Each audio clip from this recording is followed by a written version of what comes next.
right. Good morning, everyone. Ginette Biro here. Thank you so much for joining me on the show. Welcome to the podcast. Okay, so today we have a hot minute. Today we have a ton of happy information. That's what I was trying to say. I guess it's a hot minute. But no, a lot of really positive insights and messages for me to share with you guys from Spirit today. So I'm very happy to do that. This is all coming from the three guides of the light who have really been showing their presence a lot more towards the end of the summer and stepping into this fall. They've been around a lot again, which I really, really like. So I'm happy to bring through messages. And again, all of their messaging is in a vibrant light, but also a very pink energy. And I want to speak to this pink energy because pink to me, as I have been shown from Spirit, is a very heart-based, mother-like energy of healing and comfort. And so that's why I find it very interesting they're bringing through pink energy, because they're wanting to bring through insights and understandings to almost be like a cozy blanket to be placed around you, to give you warmth, peace, comfort. That's really the purpose of them coming forward. And again, remember, the three guides of the light are from like 12th dimensional consciousness. They are beings of consciousness that do not need to be embodied like we are. They are not embodied. They have ascended past that, meaning they're millions of years old in their ascension. They're way ahead of where we are, and they have so much to offer. So again, their perspective, when we try to explain it based on a 3D understanding of reality, it doesn't fit. They are beyond the need for body, for physicality. And to us, we're like, well, then doesn't that just mean they're spirit? But it's not quite that, it's more. But we have a harder time understanding it based on our limited way of thinking while we're embodied as humans.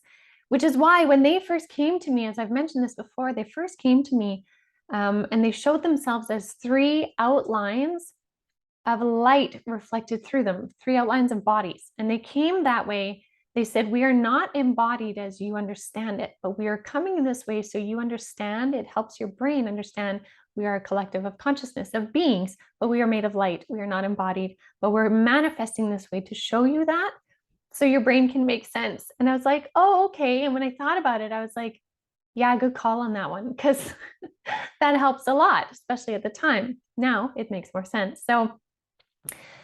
So many things they want to talk about. There's a couple different themes. So the first theme, which we've talked a lot about, so I'm just going to touch on it, but they wanted to remind us all that we chose to be here at this time. I think I've said this almost every podcast the last while, but they're saying, please remember everything we're coming through with is based on the foundation of all of us having chosen to be here at this time. And part of that was the fact that we prepared ourselves to come here. Now, I know it doesn't feel like that when we're in human form. I really vividly remember my perspective of how different my human perspective is from my spirit perspective when I had my NDE and I could see my life review and we went over my blueprint and even my higher self. When I saw how much my higher self loved, valued, and almost was in awe of my human self, I had such a great perspective of the difference, right? And not one being better than the other, but the difference.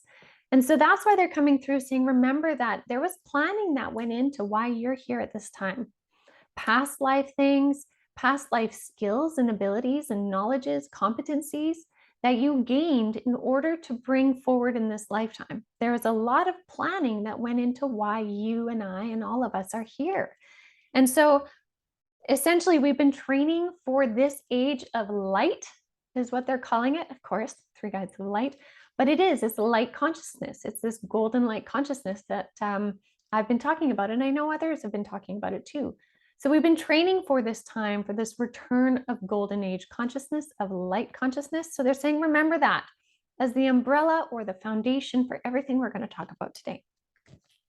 So first thing they said, the first layer of understandings is they said, remember that a lot of the things that are happening to you as you would perceive it are essentially happening for you.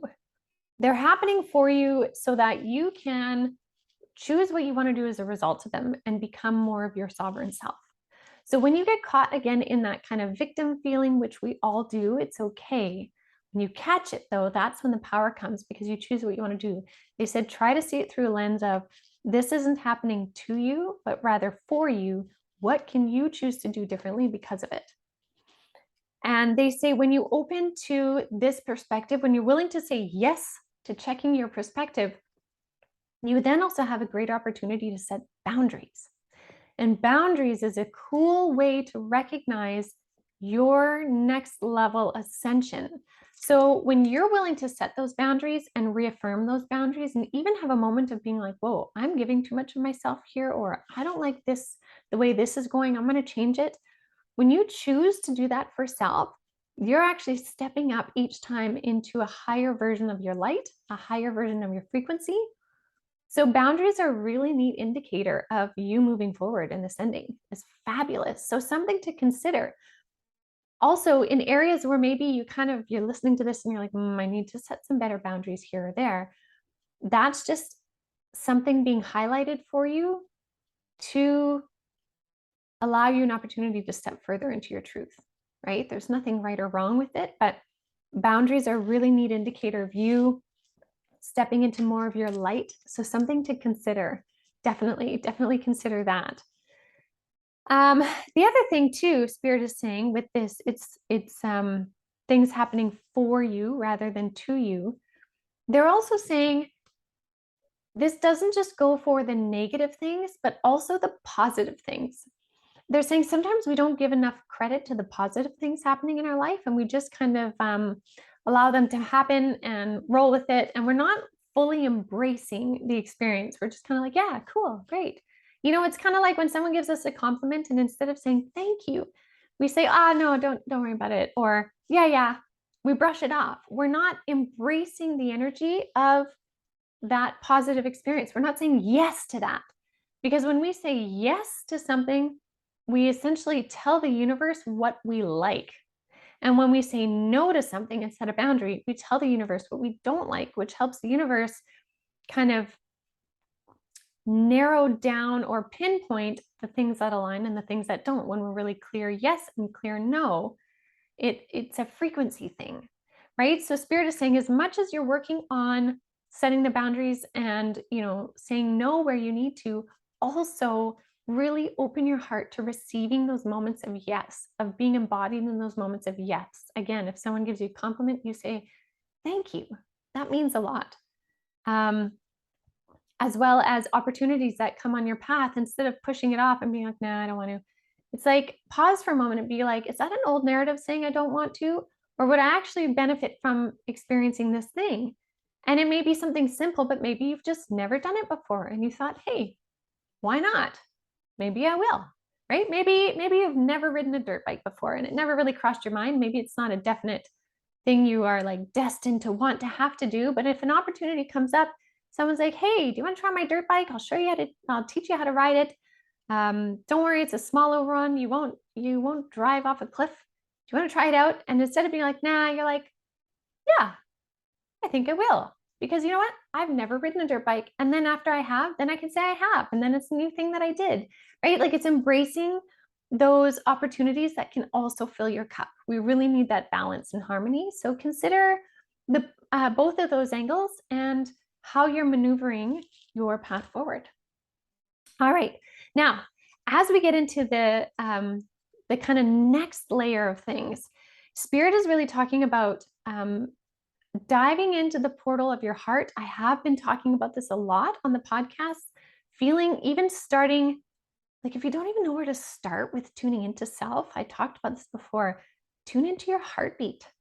That is a beautiful place to start. Tune into your heartbeat. Feel it. Put your hand on your chest. Feel your heartbeat. Start there. You get to know self there. Your heartbeat is a constant. It is a constant grounding point in your world. And so when you can move beyond that and tune into the feelings of your heart, the temple of your heart, the sacred space of your heart, that's when you can really start to pay attention to the alignments on your path, right? When you know thyself, you know your frequency. When other things come towards you, you can feel, do they align? Do they not? So that's a quick little recap on that, because Spirit is saying the way in which you trust the alignments and the frequencies, for many of you now, you're trusting your energies and trusting what feels right, what doesn't. They said if you knew the whole story of your lifetime, if you knew you would be supported through all of it, if you could see it all and see that you're supported through all of it, what would you do? Would you trust your path then? And so for many of us, we're like, well, yeah, obviously. So that's what Spirit is saying, and the three guides of light are saying, is we are here to support you on your path. As long as you support yourself with your alignments, we are supporting to align with your alignments, right? If you know your frequency, Spirit can help balance and equal that frequency. The universe can. So trust that you're supported. It's a really interesting thing. And also, here's another perspective. Trust that you are supported even in the moments of not knowing. Because for many of us, we think, I would love to know this. I would love to know that. I would love to know the future. And I had a spiritual hypnosis session with my friend Tony Vandermeerl. She's on Avalon Spirit as well. So if you're interested in that, definitely check her out. But in the session, she asked me, or before the session, when we're going through the questions I wanted to ask, she asked me, Ginette, do you want to see your future of this and that? Do you want to see how all of this, whatever the topic was, unfolds? And I thought for a minute, because oftentimes our first answer is, yes, I want to know. But then I thought for a minute and I was like, no, I don't. I actually don't want to see how everything unfolds. I don't, because for me, that would take away the learning pieces, the value and power that I have come to learn, sometimes through gritted teeth, but of surrendering to the unknown. There is a huge beauty and bounty in surrendering to the unknown. And so when I was presented with that question, I actually said, no, I don't. And what was interesting was in that session, then Spirit showed me one little snippet of a future event way down the road, of me being on stage and speaking, and in fact singing to a group of people, which kind of made me laugh. But it also kind of made sense. So I say that because there is a beauty in the evolution of the unknown. And so in those moments of unknown, trust that Spirit has you supported. And as long as you stay true to yourself, Spirit can align with that also and support you. Right? So when faced with questions of, should I do this? Should I do that? Sometimes if you need, pause for an extra amount of time, a day or two, maybe a week or two or longer, until you're ready to move forward with what feels right. You are your sovereign being and you get to choose when that is. So trusting your path and tuning into that inner temple of your heart can really help you align moving forward. And then this is really neat, because they're saying the more that we do this, the more we tune into our own inner mystic, our own inner teacher, our own inner priestess, our own inner medium, psychic, healer, intuitive, all of these different words, which I actually think is really beautifully wrapped up into the word mystic, because it's mystical. It's not limited to one thing, right?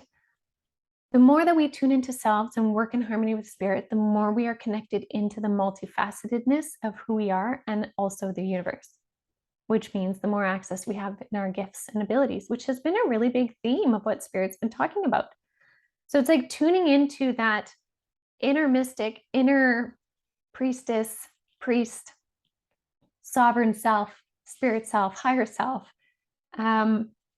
That's where everything can come alive, and more of your reason for being here, all the preparation that you did for this lifetime, can blossom like a rose, right? A rose is a common symbolism in spiritual awakening, or a lotus, like you see behind me in the picture, is really an opportunity to allow our spirits and our consciousness to unfold in this lifetime and continue to bloom and flower and reveal something new and amazing every time, right? Sometimes we have an idea of what we're all about, but there might be a twist or turn that comes in that reveals something more beautiful. You may be more highly intuitive, say. Maybe a lot of your messages comes through intuitively, but then all of a sudden this healing ability seems to come through you, right? Maybe it's hands-on healing. You notice your hands are starting to heat up when you're around certain people. And if you just trust it and put your hands on them, it helps them transmute something or take away a headache or something. Again, it's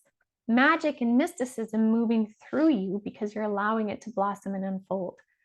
And when we do that, there's so many more beautiful things that can flourish and grow and all of that kind of stuff.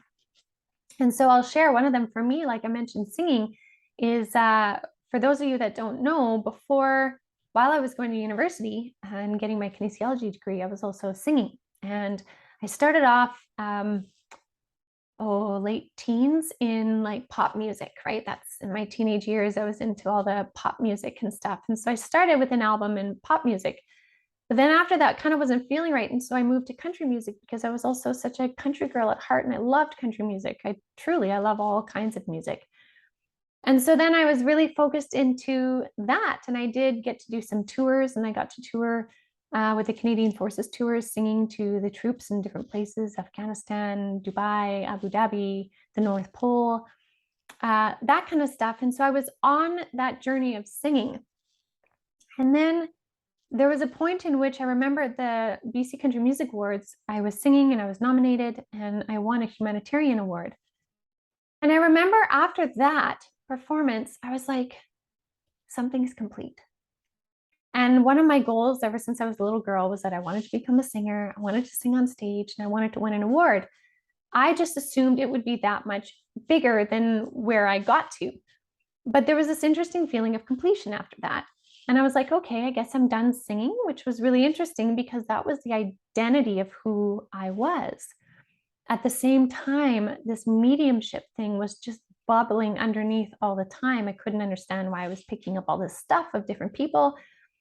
So when I quit singing, and I say that in quotations, when I quit singing, I didn't sing actually even to myself for 2 years. I didn't sing in the shower. I didn't sing in the car. I didn't sing anywhere. I just didn't sing. And then it slowly started to come back, but I always told myself a narrative that that was old life, done, over with. Until Spirit a couple of years ago started bringing it back and they're like, why don't you sing? Why aren't you singing anymore? I'm like, oh, well, that was old life. And now I'm a medium and now I'm this and they're like, wow, is that ever linear? It's like, well, what do you mean? I accomplished everything I thought. And they're like, why would you assume that your ability to sing would be only for one part of your life and not carried through to bloom and blossom and continue and unfold in different ways than you hadn't imagined? And I was like, good point. Good point. And so what I've been working on lately is intuitive music, which I will put out sometime soon, maybe this fall, but intuitively channeled music. And it's a beautiful expression and I'm having so much fun again. And I'm bringing this part of myself that I had assumed years ago was over, but really has been a part of my path. It's this new interesting twist and turn. I didn't know that would be coming through me in a more spiritual way at the time when I was singing country music, but I didn't need to know that at the time. It's a beautiful revelation now that when I look at why I'm here in this lifetime, another way that I can bring through healing energy is not just mediumship, not just communicating information from spirits, not just on the podcast, not just on the videos or card readings. Those are all parts of it, but I can also bring it through in sound because sound is one of the most beautiful ways that we can harmonize frequencies. And so I allowed myself to be surprised. I allowed myself to see another layer unfold instead of limiting it and judging it. Again, all of these skills, we all have many different skills and abilities that can come together. And I talked about this before in the idea of synergy. I think it was at the beginning of the summer, maybe end of spring. I talked about synergy and Spirit was like, it's time now for synergy. Bring all of you, bring your gifts and abilities together and see what you can create from that. And so I share that example of singing because that's one way in which I was bringing through this synergy, or I'm working to bring through this synergy. And is it a little nerve-wracking? Yeah. Will I be nervous when I put the music out?